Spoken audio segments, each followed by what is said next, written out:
নন্দীগ্রামের বিজেপি নেতা প্রলয় পাল, তিনি শুভেন্দু অধিকারী ঘনিষ্ঠ বলে পরিচিত এবং তারই একটি ভিডিও ভাইরাল হয়েছে। সেখানে মহিলাদের উদ্দেশ্যে কুরুচিকর ভাষায় কথা বলতে শোনা গিয়েছে। তৃণমূলের তরফে পোস্ট করা হয়েছে সেই ভিডিও। আর এই বক্তব্য সামনে আসতে ভিডিও ভাইরাল হতে কি বলছেন প্রলয় পাল?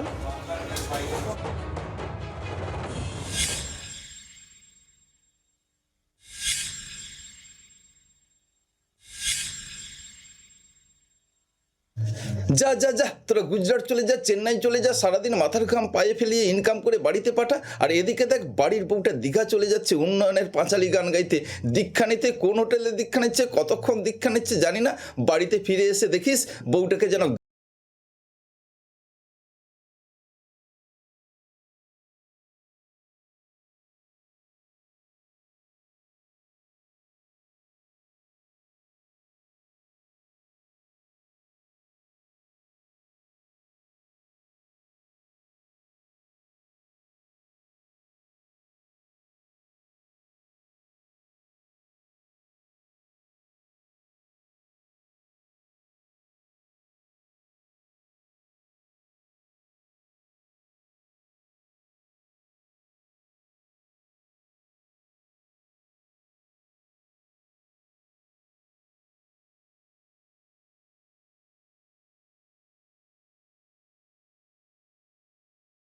গুজরাট চলে যা, চেন্নাই চলে যা, সারাদিন মাথার ঘাম পায়ে ফেলিয়ে ইনকাম করে বাড়িতে পাঠা। আর এদিকে দেখ বাড়ির বউটা দীঘা চলে যাচ্ছে উন্নয়নের পাঁচালি গান গাইতে।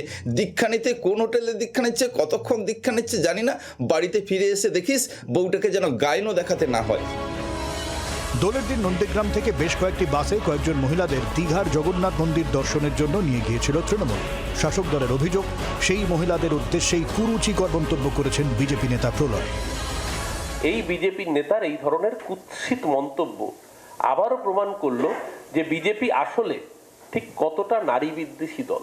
যে কুৎসিত মন্তব্য তারা করলেন তাতে শালীনতার সীমা লঙ্ঘন করা শুধু তাই নয়, নন্দীগ্রামের মায়েদের আত্মমর্যাদাকে যেভাবে আঘাত করলেন, এটা প্রমাণ করে যে আসলে তারা যে রাজ্যে ক্ষমতায় রয়েছেন সে রাজ্যে মেয়েদের সাথে কি অসভ্যতাম করেন।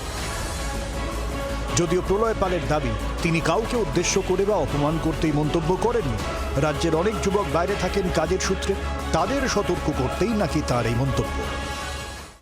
আমি তো কোনো অপমানসূলক মহিলা, মাতৃশক্তি, নারী শক্তি, কোনো অপমানসূলক কথাবার্তা কাউকে বলিও নি। আপনি আমার নিজের ভিডিওটাও দেখবেন।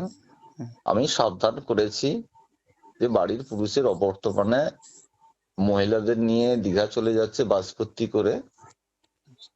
কোন দলেরও নাম বলিনি, এই যে ওই দলটায় পার্থের অভাব নেই, সাবধান।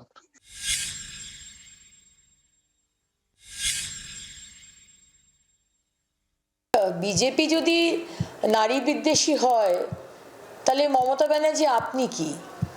নন্দীগ্রামের একজন সিনিয়র লিডার বলা হয়েছে প্রলয় পালকে, যার সঙ্গে শুভেন্দু অধিকারী ছবিও প্রকাশ হচ্ছে। মানে কেউ বিজেপিতে আসা মানেই যে সে নারী বিদ্বেষী হবে না এমন তো কোনো বিষয় নেই। বিজেপিতে সবার ঠেকা নিয়ে রাখেনি। তবে বিজেপি প্রলয় পালের থেকে দূরত্ব তৈরির চেষ্টা করলেও অস্বস্তি এড়াতে পারেনি। ভোটের মুখে নন্দীগ্রামের বিজেপি নেতার কুরুচিকর মন্তব্য গেরুয়া শিবিরের জন্য ড্যামেজ করলো কিনা তা নিয়ে শুরু হয়েছে চর্চা।